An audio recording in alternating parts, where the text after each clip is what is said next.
Welcome, everybody.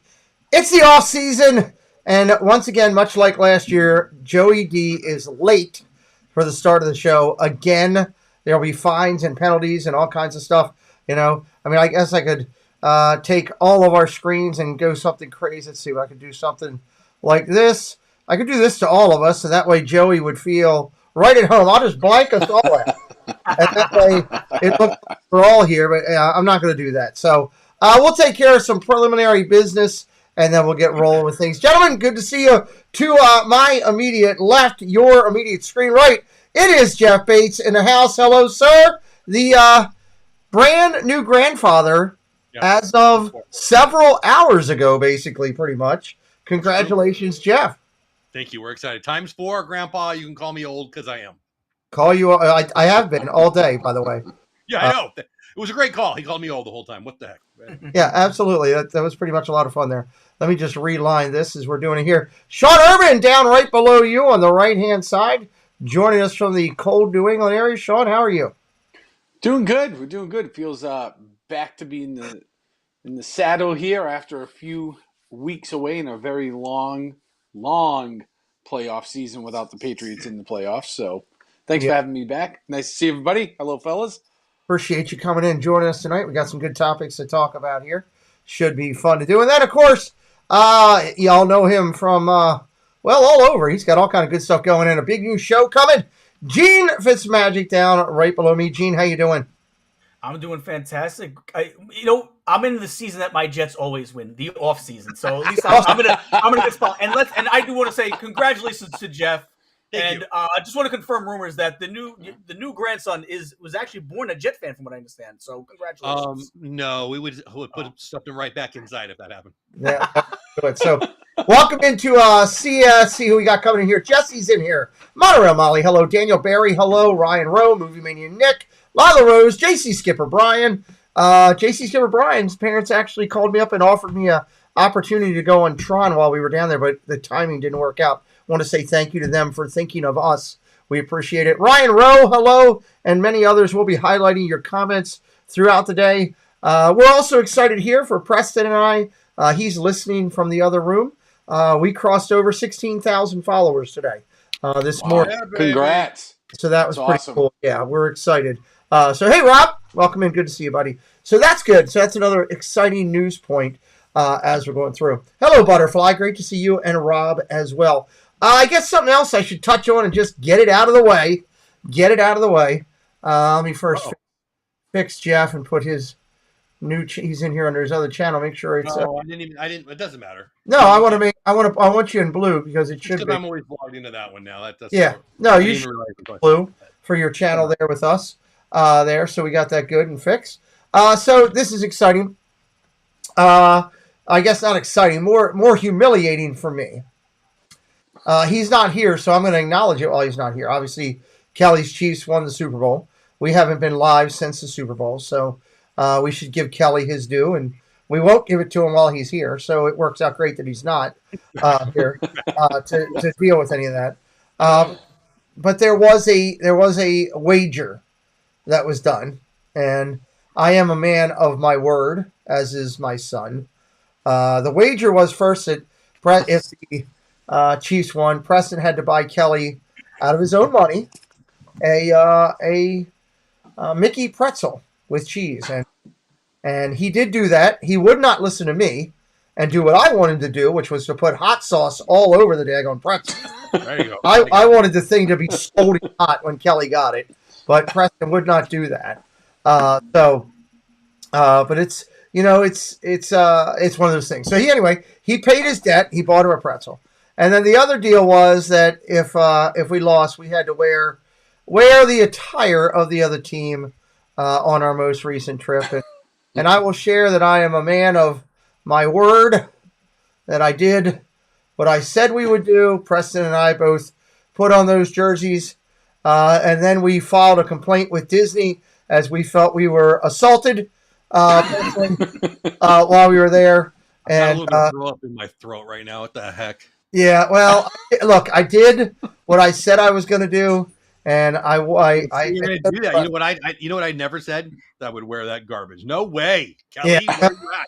A bet's a bet, Jeff. A bet's a bet, and Make better bets. I lived up to it. So, it is what it is. We got Are those some throwback Chief jerseys? Was that Marcus Allen? Chief? Yeah, there were some older ones that he had, and And it looks like a Thomas one too. It looks like red is not my color. No, I didn't. I was not happy with that Molly at all.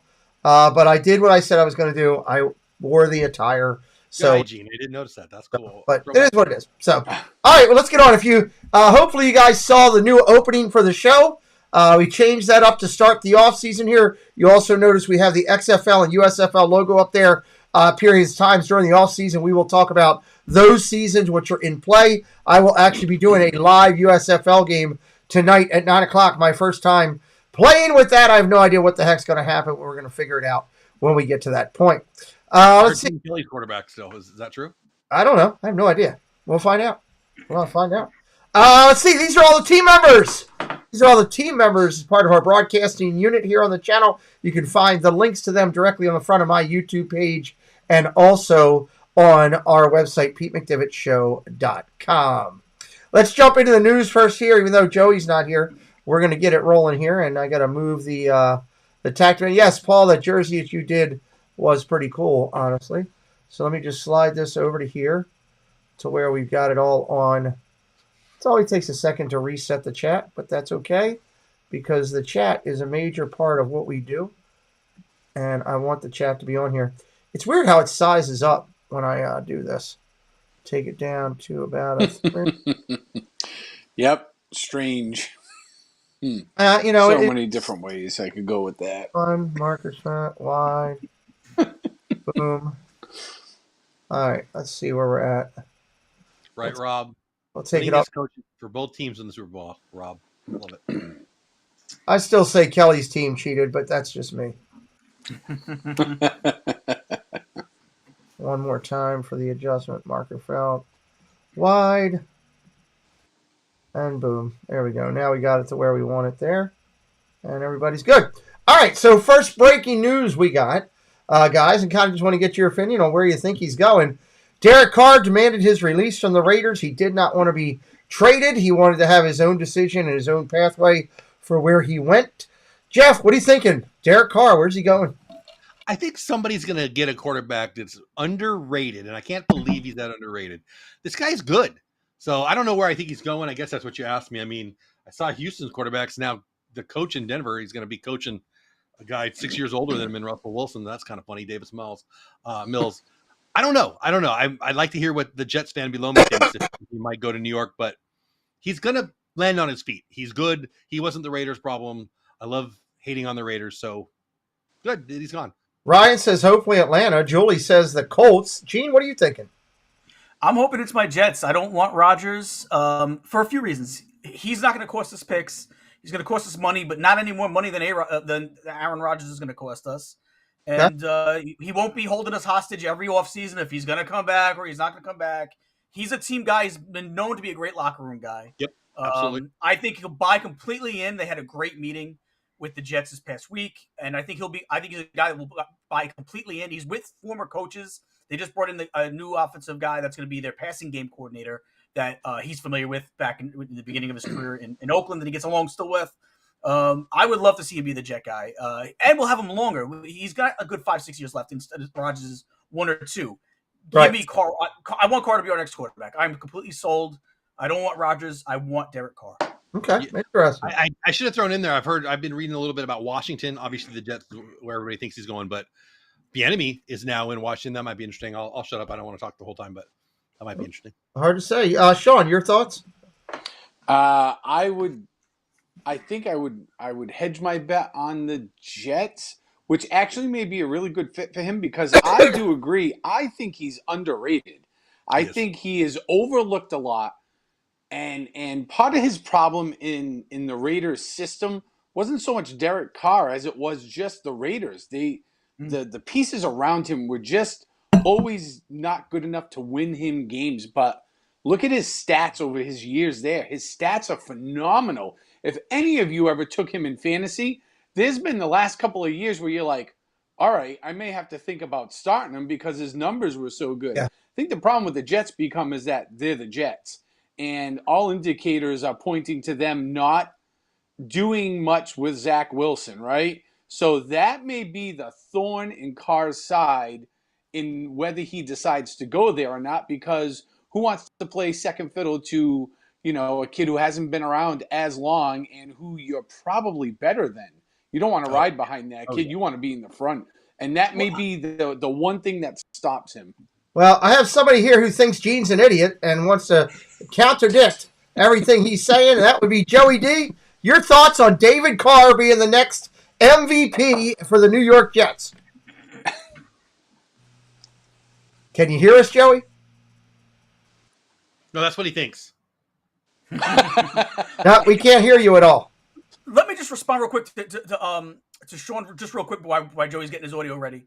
I don't think he's going to play second fiddle. I think if we bring him in, that's the final nail in the coffin of Zach Wilson's quarterback tenure with the Jets. Absolutely. I think we'll be happy to move on. Now, if Aaron Rodgers comes in, you can see, okay, he's just sit behind Aaron Rodgers for 2 years, and then they'll decide whether they want to pay him that fifth-year option based on that, and maybe he takes over for Aaron Rodgers. But if you bring Carr in, Carr's the guy, and you're right, he never had a lot of weapons until this year with Devontae Adams, but he also didn't mesh well with the offensive system of Josh McDaniels. Him and Josh McDaniels they got along as far as, personally, but their offensive ideals didn't mesh. And the Jets have coaches in here now that do mesh with his offensive way of thinking. As a fan of Derek Carr, and I've liked him since college. And I hate to say this with Gene on the show, I kind of hope he goes to New York, and I kind of hope he thrives, because he kind of deserves to be a freaking superstar. Like, he's such a team guy, as Gene said. He's such a talented guy. This guy kind of gets made fun of, like Mark Sanchez, when this guy's he's a top half of the league quarterback.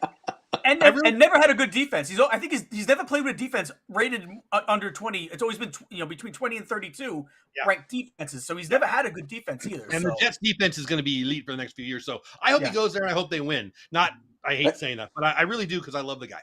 Okay. And it's a good fit. I think Derek Carr puts them into playoff contention. Totally. 100%. Totally agree. I agree. I'll go further. Derek Carr all year here healthy, we could have won this division. How many games we could have won that we didn't? Sure. We could have won another 3 or 4 games with a decent quarterback. Quarterback's Absolutely. Good point. Welcome into Jacob and also Flame Legend. Thank you for joining us. Julie totally agrees with you, Gene.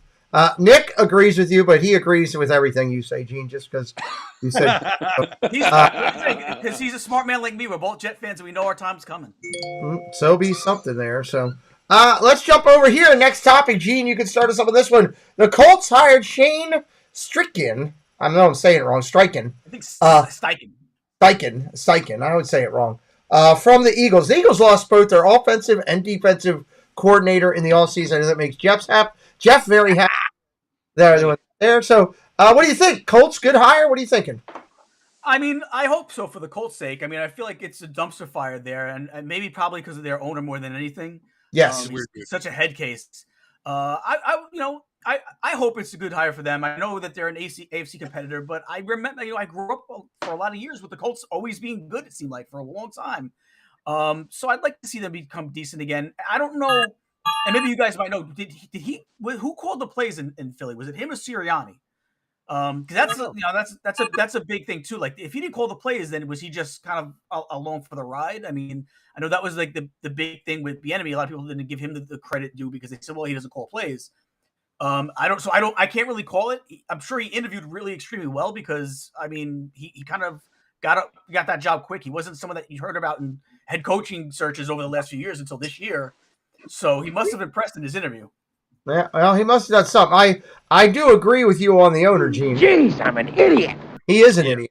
So, Yes. Sean, your thoughts? I like it, and I think he'll pair well with, from what I read, is Bob Cooter, who's going to be calling plays for them. Wait a minute, crazy the offense. It's a hazard? I love David. Jim Bob Cooter. That'll be good. That is a good call out. So, I think they're going to make a really good match together. It'll be interesting to see where they go. Saturday was a flash in the pan. I think he was a name to throw out there that would maybe appease the masses to get him through. But I mean, the reality is if anybody thought Saturday was going to be their long-term solution, then you and a bag of hammers had something in common. So This is good for them. I'd be interested to see how they do. I don't think they're going to come close to making the playoffs. I think they're going to need a couple of years to get their feet under them. They need to get a few more pieces out there, but I think this is a really good move for the franchise as a whole. I like it. Jeff, you want to sum it up for us? Is Joey's having some trouble getting back in. You said exactly what I was thinking. As an Eagle hater, I was glad they lost them. I'm actually a fan of coaches. I like follow coaches. I'm that nerdy. I don't know a lot about him, but I know he's obviously did a good job this year because the Eagles did a good job. So for that reason all alone, I'm glad. If the Eagles can lose everyone, including Jalen, I'd be happy. I'm excited for him. I'm excited for things to be. Let's see if Joey's coming in. Let's see if he wants to tell us how excited he is that guy gets to play with a cooter. Joey, what are you thinking? What a night, man. This is what happens when you rush through traffic, just turn the thing on and nothing works. We're talking about the hiring of Shane Steichen over to the Colts from the Eagles as a new hiring for a head coach. Just any thoughts We on were that? also talking crap about that team on your head before the show started, but that's a whole nother conversation. Yeah, it's okay. That's okay. I figured. Wow. I mean, listen, it's common when teams are making Super Bowls, whether you're the winning team or the losing team, coaches coming off your roster are going to end up going to teams that aren't as good. So, I mean, that's all you really can say about that. Okay. A lot of times when they have the success, just like right now, I don't care what anybody says. I don't think Bieniemy's going to have the success in the Commanders that he is right now in KC. So we'll see about that. But yeah, I mean, that's all I got to say about that. It's common. Rob says he 100% agrees with Jeff. You just made the list. You don't agree with Jeff. That's not how you do it. And making a special appearance here, just because she wanted to do it. It is Hello, ladies. Rogers. Stacey officially changed her name. It's I don't know if you know this, Jeff. It was Stacey L. Rogers all her life. It is now Stacey D. Rogers. So she officially made that public just the other day after her Eagles fell short. And good Lord, why did that come up so? I don't know why it's jumping like it is tonight. It is one of those nights, man. I blame Stacey and all Eagles fans. I get go crazy there on the screen. All right, let's jump over to our first news topic of the night. The ranking the top 10 quarterbacks for the 2022 season. They went through and ranked this. Cody Benjamin, who does a lot of writing for the NFL, went through and ranked quarterbacks based on all the nuggets of everything combined. That would be, your winning percentages, your overall individual performances, team thing, everything all together, put it into one big pot, and this is what they came up with. You see, number 1 was Mahomes, 2 was Hurts, 3 was Burrow, 4 was Allen, 5 Lawrence, 6 Herbert, 7 Geno Smith, kind of caught me off guard, Jared Goff at 8, 9 Kirk Cousins there, Daniel Jones at 10. Would put out there that my Ravens quarterback is not there. Welcome into Jeff Condon. Great to see you, buddy.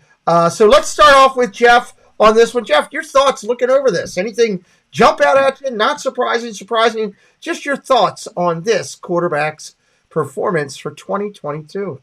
Lamar and Dak under Kirk and Daniel. No. Stupid. Right? Herbert's too low. I love Trevor Lawrence. He's not 5 yet. I actually like Cousins. Goff would be somebody that I would put higher than I thought most, but boy, there he is at 8. Geno had an elite year. Would you rather have Dak or Geno? Would you rather have Lamar or Geno? Would you rather have Derek freaking Carr or Geno? Maybe there's an argument there. Maybe. Not the first two. And come on. He had a great year, but no, the last 4 on that list. Jared Goff is the only one that you could even argue should be in the top 10, and most people wouldn't put him there, in my opinion. Okay, interesting. Gene, your thoughts? I agree a lot with Jeff, although I do like Kirk Cousins on this list. I thought Dak, I know he missed some time. I know Tua missed a lot of time, but I thought when Tua was healthy, he was pretty damn good. Daniel Jones, I mean, did he have that great of a year? I mean, did he even throw for 2,000 yards? I mean, I think it was only like 15 touchdowns. I get he had a decent year. He had a better year than previous. If you would give me top 10 quarterbacks who surpassed what they've done in their career so far for this season, yeah, he'd be a top 10 guy, but he's not a top 10 guy. So he's the one argument I would have is Jones. Gotcha. Sean, there's a quarterback on there that wants $45 million guaranteed, and he's the number 10 guy. Does he deserve it? I'm gonna go with no. I think I have to agree with man, those bottom four. All right, so since I don't know who put the list together, but since we're going down the road and the bottom four, let's just change some people out. Let's throw in Matt Stafford, Justin Fields, Mac Jones. I mean, since we're just their numbers up there. This report was put together based on all individual statistics and combined team statistics. Okay, they have a whole platform to get the team's successful this year. Seattle was successful. The synopsis for how they put it together over Dak is based on both. Jones over Dak. Then. This is where they would have. Yeah. Right. I don't know. And to me, I would agree. Like Geno Smith, did he have a good year? Yes, but that's kind of a false narrative because of the team he was on. I think that offense and that whole team made Geno Smith who he is, not because Geno Smith was one of the top 10 quarterbacks. But the numbers are the numbers. I might mix up some of the order a little bit if we're going to take these top 10. I don't particularly care for the bottom 5, but the top 5, I go like, Trevor Lawrence kind of teeter-totters for me. Obviously, the top 4, I don't think anybody can argue the top 4. When you get to that 5 and 6 spot with Lawrence and Justin there, I may personally flip-flop them. I think Lawrence got hot at the end of the season, which probably helped boost him up a little bit up this list. I love him, but let's be real, he got lucky at the end. The Cowboy game alone. He's not on this list of the Cowboys win that game. Well, look at some of the names that are missing from this. Lamar's missing. Dak Prescott is missing. Dak Prescott is not showing. Of course, most of your San Francisco quarterbacks are missing because they were hurt. So that kind of eliminates them with injuries when you look around them. But you could still go around the league. Justin Fields, okay, he had a great individualistic year. Mm-hmm. Okay, but his team did garbage. So that's why he changed that organization. They have the number 1 pick. The likely 2 best athletes or prospects are quarterbacks, and they're not even going for quarterbacks. So absolutely, if you're talking about just 22, how do you put Jones on there? If you're talking about moving forward, how do you put Jones on there? Obviously, I have an issue with that one big time. I would say Jones is not worth the money they're offering, nor would I. He would not be in my top 10. Jones would not be there. I like him, but he's not. Jones and Geno Smith are products of the system they were in was very successful for them. Geno's way more talented than Daniel Jones. Yeah. Geno might be for real. He just needed a shot. I like Geno, but you only like him because his name sounds like a sandwich. I'm Italian. You know what I mean? All right, next I got to see more Geno. He finally had a chance to mature, but let me get your thoughts on this, guys. We'll get Joey to start us up on this one. This was, according to Vegas, first lines came out. Caesar Sportsbook put them out. These are some of the top 10 odds to win the Super Bowl next year. Kansas City at 575 is your lowest number right now. You can get my Ravens, big money, because they're predicting that obviously Lamar will not be there. 2,500. Look at the Lions in there. Yeah, outside chance. Maybe they pull something off. Plus 3,000. Just your thoughts. Take a look at this list. What pops into your mind as it jumps out at you? Joey, start us up. I mean, honestly, looking at KC, San Fran, Buffalo, Eagles, the Bengals, Cowboys, I mean, even where the Jags are, and even the Bolts. I mean, it looks pretty standard quote to me. I mean, KC obviously is going to be favored again because unless something crazy changes, they should be in the mix again. The Niners, as long as they can keep 15 quarterbacks on the roster, anyone that can throw a football, they should be able to, they're still going to largely have the same roster. They should be competing again. Buffalo's going to be there. Philly still looks like they're going to be the same. Cincinnati, same thing. Dallas definitely going to be competing. And the Jags up and coming. I don't know what's going to happen with the Ravens, with Lamar, and, what's going on there. He's going to be traded to Atlanta. Mark my words. It's happening. Most likely. Yeah. Yeah, I don't know about the Lions. I mean, hey, listen, it might be a great pick just to throw some money on it just to see. Well, you never know. I mean, this is a good time to bet if you're going to do it. Time to take a hundo and throw it down on a team you might think is going to do something that might pull something out. Gene, some of your thoughts here? What are you thinking? Yeah, you know what? I flip flop the Bengals and the Bills. I think the Bills might have a little bit of a tough year. I'm not saying they're going to be a losing team, but I don't think they're going to have as much of a cakewalk through the regular season this year coming up as they did last year. I feel like that defense showed some weaknesses this year. But I'll tell you what, I Detroit. Listen, if they get that defense, if they can hit, there's some talk that Ramsey might end up in Detroit. They're going to spend a ton of draft capital on that defense. If they can get that defense somewhat decent, that might. Listen, I'm not saying they're going to win the Super Bowl, but that's an interesting thought. The plus 3,000 on Detroit. I think they have a good future ahead. They have a good young offensive line. Yeah. Good young, fantastic offense, and if they could get some. Listen, a Jalen Ramsey helps you in so many ways. Shut down corner helps. A good corner always helps the pass rush, right? It buys the pass rush time to get there. And then they go out and they draft a couple of guys. I mean, Detroit could. They might early pick to win the division next year. I think they could win that division next year. So I think I would actually take them even if they were a little bit higher. I think 3,000 is a pretty good value for them. Interesting. Two teams you don't see on here, and I'm sure they're on the list. They're just not on here. I'd be curious where they are. Is Miami? Yep. Be one. How odd is it to see a listing up here with no Packers in any type of favoritism going on? Erod's still in the cave, or actually came Yeah, out. So that's and no New England. No Patriots on there either. Sean, your thoughts? You know what? It's funny you bring up Miami and Green Bay because those are going to be the two teams I threw out to maybe replace Detroit at the bottom. I don't think Detroit's bad. I do think they're probably going to contend to win their division. I would agree with that statement. They're knocking on the door. You know, Detroit's problem is they couldn't stop anything. They couldn't stop water flowing through a dam that had no leaks in it. Their defense was just not there, but their offense, when that offense clicks on all cylinders, that offense is absolute fire. And it's going to be one of the best probably in the league next year. The problem is on the other side of the ball, they're going to be able to slow people down. I don't know. I'm not so sure, but I think you could probably rotate Detroit, Green Bay, in around that mix. Depending upon how the draft goes, maybe you look at like a Tampa Bay or maybe even possibly like the Vikings, but they need to really draft and get lucky drafting a couple of the pieces that they're missing. Right. So that's my take. But I think the list, I'd say the list looks pretty fair. San Francisco, I could really see, depending upon their quarterback situation, probably having a really good shot at it. I mean, look at this. The third string guy, Brock, comes in, and he did really, really well there considering, no time in the game. For all intents and purposes, he's brand new on the field, never done it before. So if they get somebody in there that really knows how to sling the ball, can understand that offense, they may be the top slot. Jeff, where would you throw your money this early in the year?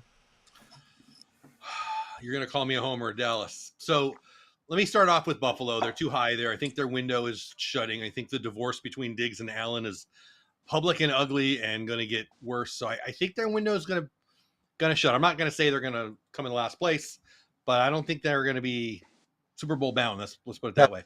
I do think the Eagles are going to regress. Therefore, I said what I said about Dallas. Jalen's getting some pub out here in Dallas. If Jalen and Diggs are our corners, Micah might get 100 sacks. I really like the opportunity there for Dallas to dominate the East this year and see what happens there. So, Casey obviously is going to stay up top. I love Trey Lance. If you followed our draft coverage last year, I love Trey Lance.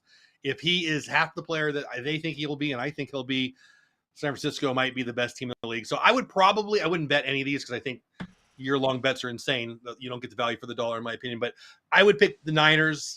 I would pick my Cowboys top two teams in the NFC. And then Bengals and KC, I think, are pretty obvious in the AFC. Like it. All right, let's go next topic here. Gene's going to start us off on this one. Guys, just want your opinions and feedback. And a lot of the early off-season will be kind of this format right now because there's not a lot of changes going. The changes will start happening in the next couple of weeks as we build up for the draft with trades and so forth. But this is every team, how many picks they have for the 2023 draft. Who do you think makes the most impact utilizing what they got? What surprises you with the number of picks? or the least amount of picks. Somebody's got 3 down there at the bottom. So, Gene, start us up. What are you thinking when you look over this? Yeah, two things stand out at me. Houston with a ton of picks, and I think 2 in the top half of the draft. I think the second one is 14 or something like that. Yeah.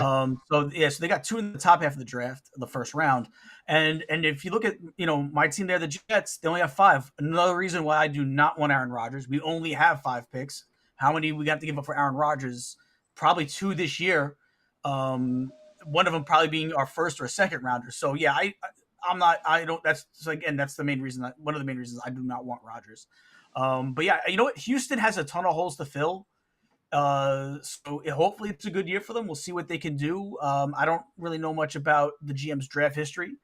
But they have good new coach over there, young coach, did a great job with Joey's defense last year in San Francisco. I expect them to be good, especially if they can make some of these picks land. Good. Sean, kind of odd that your Patriots have the same amount of picks as the Super Bowl champions. Which is scary to say that the Super Bowl champions have 8 picks. I mean, when I look down this list, first of all, the number 13 is baffling. That is just an obnoxious amount of picks. It'd be interesting to see if they take a lot of those and start packaging them up to try to either, trade them away. I don't know if 13 picks is really going to help the Houston Texans, to be honest with you. I'm not really sure. They'll turn that into 8, I bet. Yeah. So, but I mean, look, you got Casey with 8. You've got the Bengals with 7. You got Buffalo with 6. I mean, 3 of the top teams in the AFC all have all these picks going. When it comes to the Patriots are just outside of that top 10 list. The problem with the Patriots is the Patriots. We just can't get out of our own way right now. Hopefully, new OC comes in. O'Brien, you get Mac Jones under control. You get a couple of pieces. You need to get him somebody to throw to, and you need to get him an offensive line so he's not on his backside all the time. And that's going to help. It would not put me. Don't put it beyond Bill Belichick to package up picks and if you've ever paid attention just a little bit to Bill over the years, he will package up picks and draft down because he thinks that there's value there and he's always trying to find that gem, the hidden diamond in the rough. Do not be surprised to see that 8 picks probably become like 4 because he thinks he's getting some kind of tremendous value out of it. That's Belichick for you. Jeff, both of your teams are middle of the pack. Solid with 6 for the Cowboys and 7 for the Chargers. Yeah, the things that stand out for me here is KC. Okay, you got them at 10, but you could also have them at 5. I mean, they have 8. There's only 4 teams that have more than them or whatever. Yeah. So that's pretty impressive. And on the other end, the Vikings are in big trouble. I mean, look at that. That's ugly. I would not be a big I wouldn't be putting any money on Minnesota next year. Let's put it that way. That's a good one. Joey, you got the least amount of picks in the league, and it's because you're constantly late for the show. Well, I'm gonna say this. Hold on a second. I was double checking on something. So I know it's showing that the Niners have 3, but they really have almost like 10 or 11 because of the compensatory picks. That's what they're projected to have. So you're talking 3 third rounds, 3 fifth rounds, 1 sixth, and 4 sevenths. Now the interesting part of these are late round picks. Thirds, you could get some decent stuff. The Niners are known, especially in the last several years, are known for getting big time players in late rounds. So it does not bother me. The number of picks. First of all, Texans going to need it. And it's great that they have 13. Even looking at KC having 8, the numbers of picks don't concern me as much because if you don't hit on them, it doesn't matter. True. You need to hit on the ones that you're making. So I don't look at number of picks so much. It's like, oh, he's got 10. And other than being able to, like Sean was talking about, even jumping around, drafting up or drafting down, that's kind of where it means more to me because you need to be able to hit in late rounds or you're not going to build a good roster. So, we'll update this once we get the compensatory picks in there and do it. Once the compensatory picks come in, I'm interested to see. But at least for me, it's funny looking at them down at 32 because it's only got 3. Even if they've got 10 or whatever they trade, I'm very confident because these guys are picking up the Elijah Mitchells and the Dre Greenlaws and late round picks. And I'm hoping Jeff's right. If Trey turns out to be anything what we need, man, they're gonna take off. So a couple other. I'll Go say ahead. one other thing too is if there's a team that has the least amount of holes to fill, it's probably San Francisco. So if there's a year for a team to have only 3 picks, it's probably this year in San Francisco. Well, I'll point out a couple points. One, teams that are really hurting that could use a lot more. Buccaneers, a middle of the road, they could definitely be using some more. Jeff's point of Minnesota is incredible with 4 down there really hurting. I don't know how many Hall of Famers the Jets are going to get with the 5 they got over there this year. The other thing is the Ravens are at 5. They're going to end up being at 7 or 8 because they're going to trade with Atlanta and get several of their picks when they do this trade coming up. The other ones I think can really benefit here from this layout the way it is. Detroit, Carolina are 2 that I think that are really going to have solid draft years with the way that they're looking, where their draft picks come, that could really help foster their team. The other one that's at the top of my list, if they have a good draft, watch the Giants. They are not that far away. And you start giving them 9 picks and a lot more than others with some maneuverability, and they got some cap room.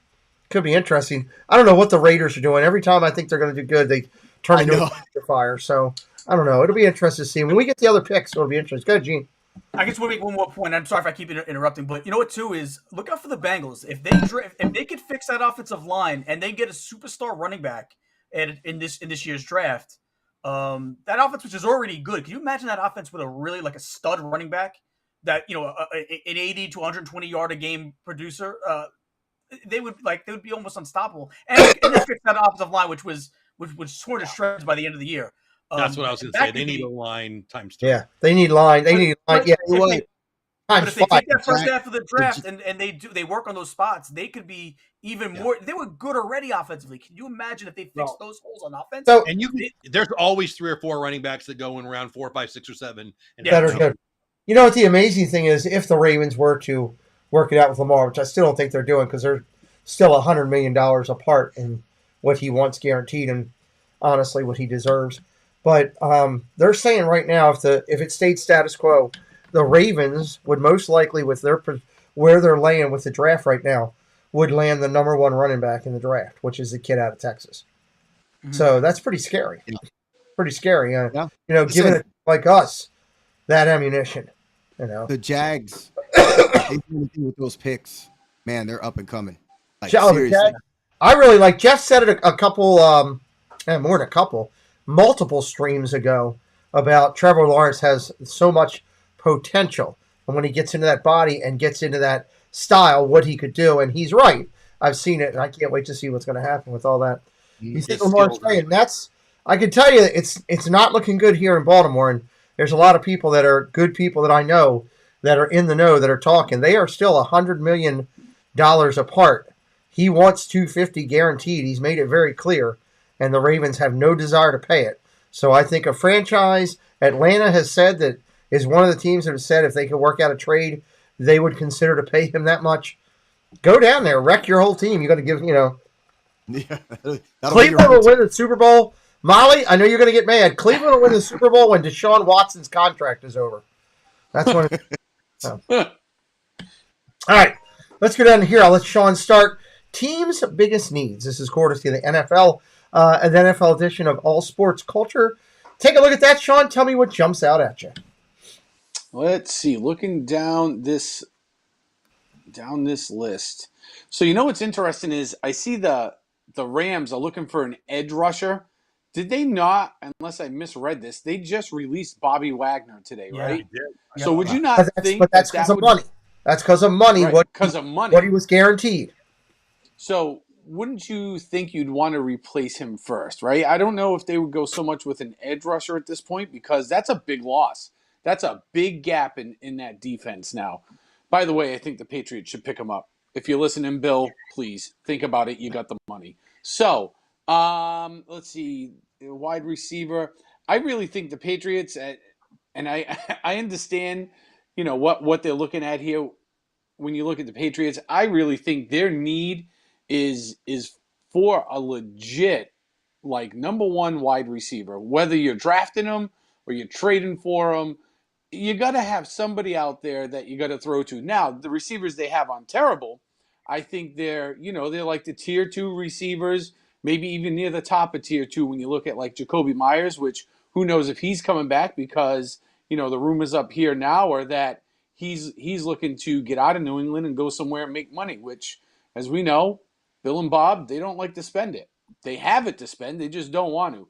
So, so that kind of jumps out to me. Of course, the Texans with a QB, as we said earlier, probably the most important position on the whole football team, and they definitely need somebody down there. So the list looks pretty accurate. I mean, nothing really jumps out at me that says, "Oh, I wouldn't go that way." But okay, Jeff, the same amount of offensive tackles as quarterback needs across the NFL. What are you thinking?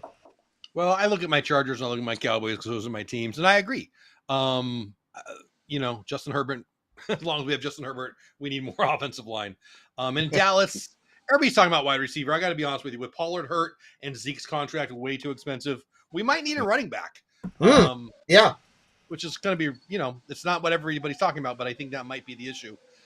Offensive line there too, though. I would want another offensive lineman. They had a good offensive line, but boy, we got a Hall of Famer who's about to retire. Like to fill that need, and if they move Tyler Smith over to the left side, then we need a right tackle. Another offensive line would be fine for both of my teams, I guess is what I'm saying. Okay, Joey, I think your acronym up there should be MP. You need more medical personnel on your team. Yeah. So looking at this really quick, obviously it says cornerback. Emmanuel Mosley ended up getting hurt in the beginning of the year, but he was playing pretty shut down before he got hurt. So the question is he going to stay healthy, which is the running theme with the team anyway. Right. Do they need cornerback? Yes. However, what it's not showing is they need an edge rusher. And I tell you that even with Nick Bosa, even with Armstead, ever since D Ford left, remember, Bosa is now, he's the factor. So they need to get somebody on the other side. It doesn't have to be somebody exactly like him.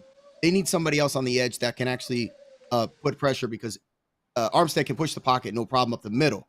But you need another edge rusher. And they most likely, and it's funny, Jeff just mentioned this, they probably need to start looking, and they tend to find them late rounds. They needed another running back because Elijah couldn't stay healthy down the stretch, and we really needed him. We do got some young guys, but we need another home run hitter. I mean, if Elijah runs like a 4.3, we need somebody that can really gash people, especially with that running game and the zone reads that they do. It's always 6-7 yards, 8-9 yards a pop when Mostert was there. So, and even Elijah when he's healthy. So for me, that's what they got to do. It's interesting that the Bengals say cornerback when we're talking about they need offensive line more than anything. They got to protect this guy. That's you know what I'm saying? Which is interesting. I'm not saying they don't need a corner, but damn, you need to protect that poor guy. You protect him, and they probably will end up in a Super Bowl. It's just they're going to definitely push for that. And offensive linemen are 6, 7, 8 year players. Corners are 2 or 3 or 4. Right. So by definition, you're not going to find Sauce Gardners everywhere. It just doesn't work like that. It's hard. No, they're few and far between. Same with the Jets. Revis Island disappeared after. Yeah, and listen, like you said, when you world, and then he was out. Well, I think, and when you find these good linemen, they last forever, man. So big difference. I think, Gene, looking at this too, there's a lot of teams that hit it spot on. Philadelphia got burned in their secondary. They're talking safety. Yeah. You're talking Minnesota couldn't stop anybody at different times. They need a cornerback. Go up there to the Lions, same deal. Couldn't stop people passing across there. They're which was interesting. Cornerback also out there. Gene, your thoughts looking at this? Yeah, I agree with what you said with Philly because for a team that had a tremendous corner tandem on Philly, you're right. They definitely gave up too many big plays that they should have with those corners, and that's pretty much the safety spot right there. They had a great pass rush, great corners, and I feel like if you're gonna fix that defense, it's safety. I do agree with Joey to an extent that I don't know if they need a corner, but I don't think they need a running back. They are so deep in running back. Jordan Mason, CMC, Elijah Mitchell. Elijah Mitchell, let's say, is healthy. He's a top 5 running back in this league, I think. I agree. I would say this: there's a lot of talk about McGlinchey's going to leave because he's going to get a big contract. Why not replace him cheap? Get a young guy, put him over at right tackle. Let McGlinchey go make his money. He was on the second half of his career. Go get a young guy to put in that. I get a right tackle to plug in for McGlinchey. And the Jets, obviously, to me, it's quarterback, but yes, they do need a linebacker as well as they played last year. The 2 or 3 guys that had good years, Quan, Quincy Williams, and blanking on the guys we got him from UP. The middle linebacker. I'm blanking on his name. Mosley. Mosley. they all played good, but they all have holes in their game where they're not complete players. I don't even think, to be honest, I didn't think Mosley really should have gotten All-Pro this year. Very good year, but I thought he lacked in certain places. Quincy Williams is fantastic, but he lacks in certain places. He's not that great in coverage. I think they need to just let's get some linebacking depth. I'd love to see us go after Wagner too. I mean, Wagner's fantastic, Hall of Famer. He still has a lot of juice in the tank. But yeah, I would say with San Francisco, get an offensive lineman, replace McClinchy, and get a safety in Philly for sure. Butterfly was asking about who might the Bucks get with Brady being gone, and Rob actually answered it for me. I was going to say Jimmy G is probably the most projected one to head down to Tampa Bay, as they'll draft a quarterback and then let him play behind Jimmy G. I'm going to let Jeff start this one out. This is grading the team's season. This is based on expectations versus performance. This is put out by All Sports Culture. They do a pretty good job over it. I do love the Denver Broncos grading at the end with an LOL grading. Laugh out loud here. Jeff, taking at the gradings, anything jump out? Yes, no, maybe should have been better. Just your thoughts on the grading. Who was watching the Chargers and gave them a B? As a fan of the Chargers, they've got an F every year since I was in junior freaking high. Like, Hey, I don't know. together on this channel. Yeah, A+ for Casey, A+ for Philly. I mean, I don't think A for the Jags. I'll say it again. If they lose the game to the Cowboys, which they should have lost, you're giving them a B. I really like the Jags. I love Trevor Lawrence, but people are acting like they're freaking the Chiefs or something. I wish Dave was here to laugh about the Pittsburgh score B- his Steelers. I'd like to hear about Joey and his Jets at B- there. I think the Bears. I would give them a higher score just because Justin Fields is the answer.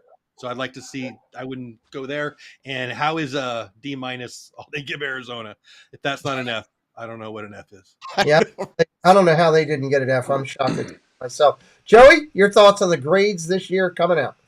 Yeah, some of these lower ones, man, they need to be like Arizona. They need to be Fs, and even like some of them, like LA and stuff. They could be LOL. Like, come on, man.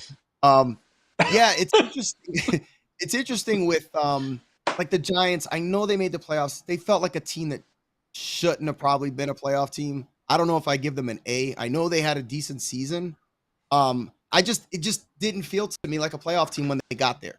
I still feel Philly kind of had an easy streak there.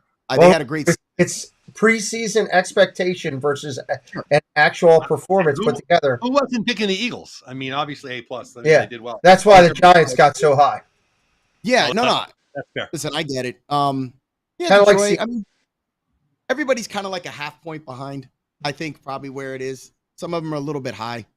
You know, the Jets. I don't know. I'm curious to see if Gene feels that they are a B-.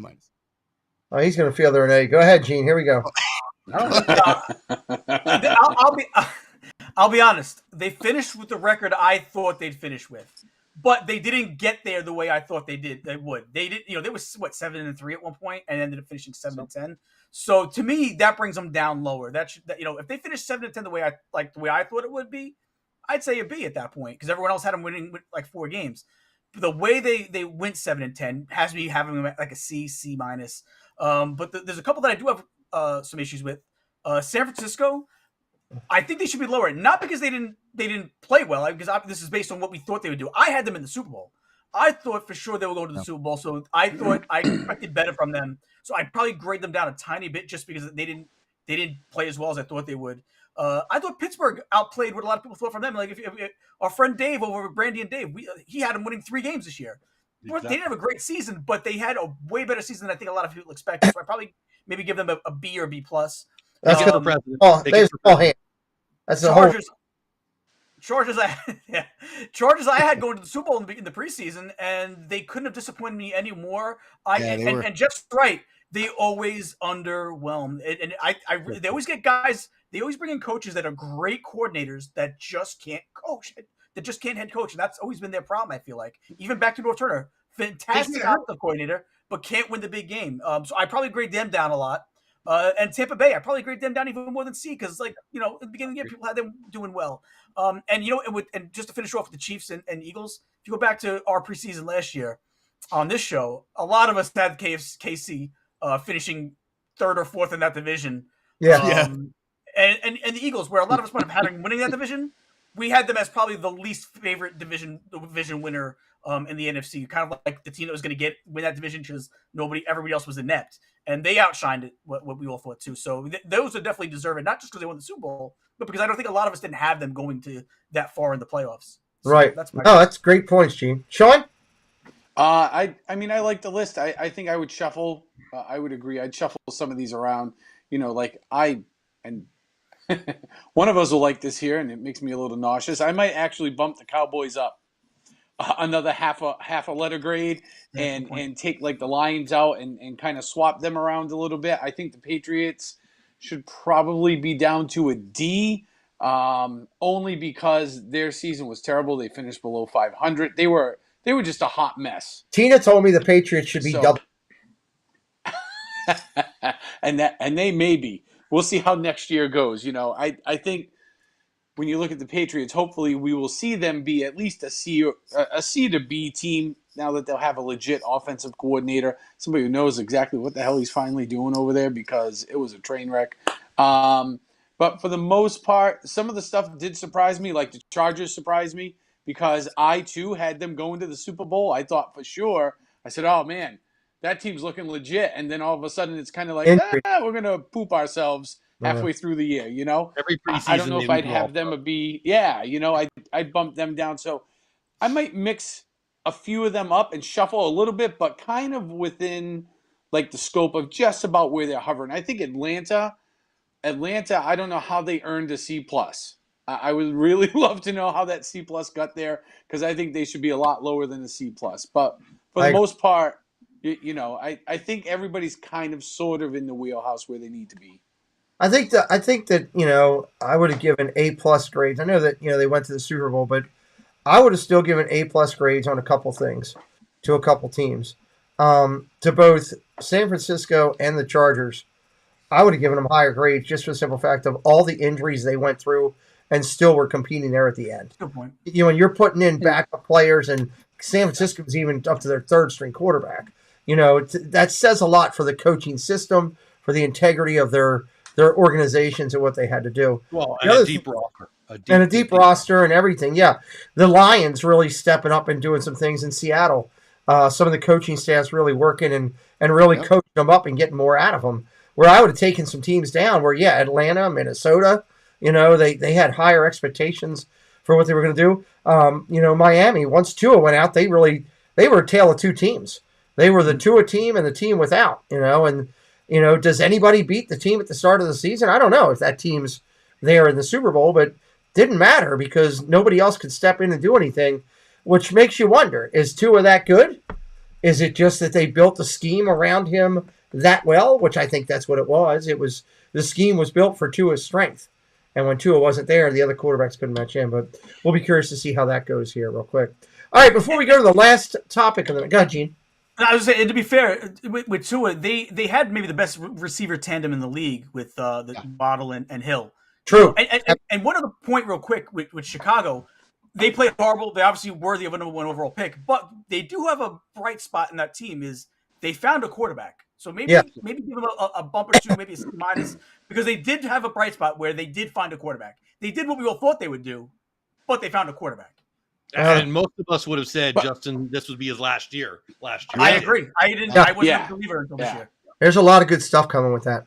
All right, real quick, just a couple points of reference before we hit the last topic. Just a reminder, we will be live here covering the NFL draft. Day 1 and day 2, all the entire draft live here. Coverage with friends from the Deas, our broadcasting team. My goal is over the 2 days to get everybody in so they have a little chance to talk about their team and what they're doing. So put that in your plans for April. We'll be doing it. Our Discord is doing really well over there, talking football, sports, Disney, Marvel, Star Wars, and more. All the sports, not just football. Check out the Discord if you haven't done it yet. It's a giant chat room of friends and family from this community. We'd love for you to be a part of that. And a reminder, we are absolutely hammering all of the XFL games. Tonight at 9 o'clock, I'll be doing this one here, the Dragons and the Battlehawks. I feel like I'm talking about something out of Harry Potter. Then we got the Brahmas and the Guardians on coming up. Excuse me. Renegades and Roughnecks coming up on Sunday, and then Vipers and Defenders. We're doing them all, but we're going to start it out the first game here coming up this weekend. I'm really looking forward to doing that. let's go over here. Last topic of the night. I'm going to let Gene start us out on this one. This is an NFL quarterback tier list. This is based on the 2022-23 season. This is based on numbers, performance, where they did, what they did. Curious where some people landed. Not surprising at the top 4 to me. But as you look over this, things surprise you. What are your thoughts looking at this ranking list? And I believe this one was put out by CBS Sports. Gene? As I'm looking at it, I don't really disagree with too much. Again, maybe I'm thinking this because I've been doing a lot of looking at Derek Carr because he could be our next quarterback, and I'm becoming more of a fan of his as I've been doing my research. I might have Carr up a little bit higher. Not yet, but Fields can, once he gets a weapon on offense, when you give him a receiver to throw to, he'll be higher. But I get where he's at right now. I can't really disagree with you on this. I don't know if Jalen Hurts is going to be the long-term guy, but if we're talking about this year, Jalen Hurts is right there. I to be honest, I don't see anything in here I would disagree with, really. I think it's pretty spot on, my opinion. Okay, Sean? Yeah, I think it's I would agree. I think it's accurate. If we were talking next year, I would probably shuffle some of these guys around because I think some of them, depending upon where they're playing, have a lot more potential to squeeze out of them. But for the most part, these guys are lining up, right where they probably deserve to be. Pains me to see Mac Jones at the bottom, but again, some of that's Mac Jones and some of that was the system he was in. So if we were talking next year, maybe we give him a little wiggle room and we bump him up a tier. Derek Carr, if we were talking next year, I'd probably bump up another tier, so stuff like that. But for this year, I'd say it looks pretty good. Okay. Jeff, Dak Prescott is behind Jared Goff. I actually love Jared Goff, but they're close. They're close. We have not discovered a planet in the universe that A-Rod is a third-tier quarterback on this list. That's insane. And Tua, and that tier above A-Rod alone, shut up, delete this thing. Are you kidding me? Tua is, no, that's just dumb. Again, it's based on he had a good year. So that's what my opinion's based on, his performance. How he's going to need a new helmet and a new offensive line and new memories. No. Memories. You're up. Jeff, that's horrible. Did you say new memories? Yeah. New memories, yeah. Yeah. Wait, who's up? Who's up now? Me? It's just when you're dealing with Jeff. Oh no! I know exactly. Joey, you're up. All right. Yeah. For me, Tua shouldn't be in that tier. Not right now. Thank Goff, you. I know he had a nice season. Probably not. I'm sorry, Aaron Rodgers. I don't care what season the Packers have. There's no planet universe he should be in third tier. Give me a break. Thank you. Thank you. Fields probably could be higher than that. And even the way he played this year, he is literally carrying the team on his own. What's surprising here, well, surprising and not surprising, is seeing Deshaun Watson where he's at, knowing what he was or what could be. And I know he had such a long layoff. I guess we couldn't expect him. And plus, he's playing in that weird universe of Cleveland Brown thing where I don't know what's going on over there, but it's like everything that goes there goes into like a black hole and just does some weird stuff. Yeah. Yeah. Outside of that, everyone else I could probably see, pretty much where they've earned. I mean, Jalen Hurts definitely deserves to be where he's at. And Carr, I've seen him have flashes of really good and also some really bad. And I don't know if that's part of the Raiders which is another dysfunctional team sometimes. I think he might end up being higher. Who knows? Maybe he ends up with the Jets. Maybe he does better. I don't know. But yeah, that's where I'm at. It's going to be interesting to see. So Yeah. this has been a fun week this week, talking and covering the topics we're doing. We got a big announcement here coming from Gene in just a minute, so hang tight, everybody, as we're finishing up here. During the off season for these couple weeks of February into mid-March, it's a slow season for the NFL, so there'll be a lot of topics of this. As we get into a lot of the transactions, move it, draft preparation, we'll be doing a lot of that as we get further along in the system. So let's go around real quick. We'll start with Sean. Tell everybody what you got going on over in your neck of the woods on Sean Urban Way. So down here on Urban Way, we actually have our main streaming rig out being fixed because I lost a hard drive. So I've been doing a lot of little mobile stream things, which is good practice because next week I will be on the West Coast. which will be a first for me. I'll be down in San Diego, so we're out there for a little work and a little fun. So we'll be doing some streaming from out there. And on March 4th, I have yet to announce, although I know where it is, the streaming location that we'll be streaming from all day. So we got a couple things.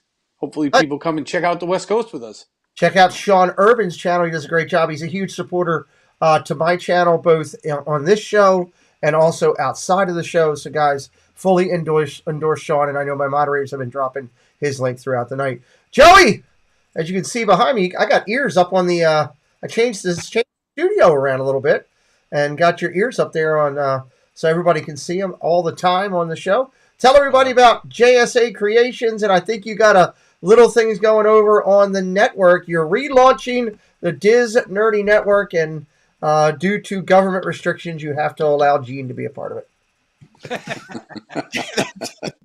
Yeah, I guess you left that out of the bag as far as having Gene on there, where we're contractually obligated. I think he has like a 10-year guarantee or something. Anyway, Yeah.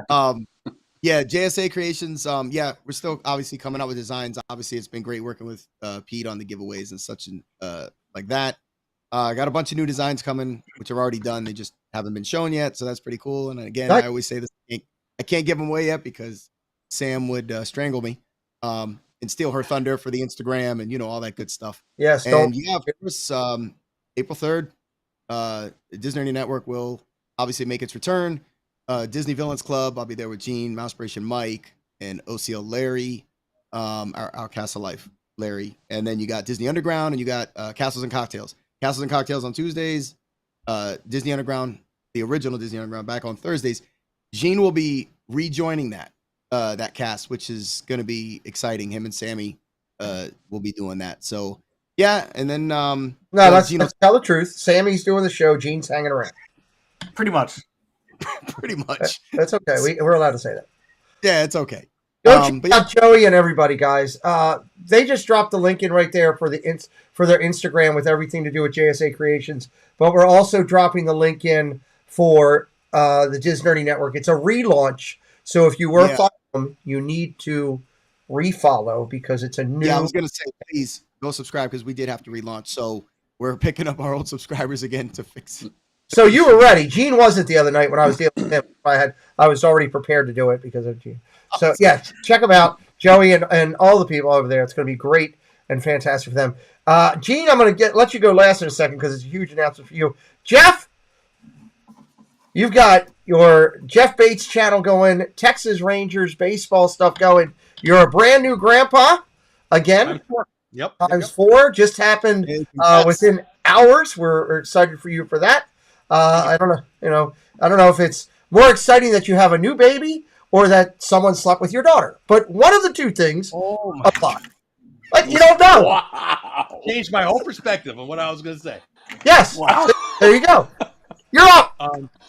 He was too tall for me to punch in the face. So, but he's a good guy. I love him. Congrats on 16K is what I really want to say. If you weren't here at the beginning, Pete announced he hit 16K. That's subs. If you're not one of those people, smash the button right now. Do it faster.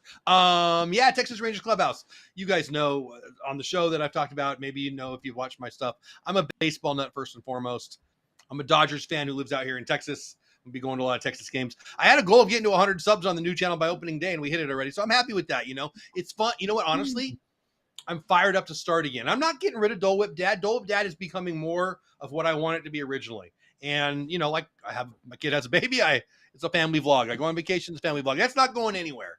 But I'm going to talk a lot of baseball, and some of it will leak over to Dole Whip Dad, but most of it will just be over there. I'll probably actually have a third channel so I can talk about non-Texas stuff, but I wanted to niche down, and it is what it is. If you care about the Texas Rangers, go check that out. If you don't care about baseball, don't subscribe because it'll just mess up the algorithm. But yeah, I appreciate you asking about it. And again, congrats on 16K, buddy. Thank you, buddy. Yes, and definitely check out Jeff and this new he's going to do great with this baseball thing. I'm excited about it. I'll be watching myself, and I hope to see you over there. Everybody's giving you congratulations as well. Gene has a major announcement. He announced it last night on our show. He's been working on it for a while. He's got some prime time players. He is the 5 steps of separation for Kevin Bacon. Gene is 1 step away from Will Smith. And I'm trying to figure out how to close that gap. Gene, tell him about this. Bob and Weave. Hey, listen, I would be blessed to have Will Smith smack me any day. But you know, That's what he thought until it happened. I'll never wash his face again. But no, yeah, you know, we announced it last night, and I do want to say this too before I even get into that is thank you, Pete, for having me on last night because we only launched Disnerdy yesterday. I think we're already at 100 subs, and I'll shout out to Dave from Brandy Dave. He texted me before. He said he was our 100th sub. So shout out. I think we're already at 100 right now. Thanks, So. Dave. Is that link in there? I don't even know if I did. Yeah, I'll send it because it's a different link. But if you don't have it, but yeah, but so I just want to say thank you to everybody that tuned in last night and supported and already came over. We only have one video up there saying how we're coming soon. We'll be adding shorts each day between March 4th and April 3rd. So to kind of build everything up for our big relaunch on April 3rd. I can't wait to do the show with Sammy. We're bringing back the Disney Underground.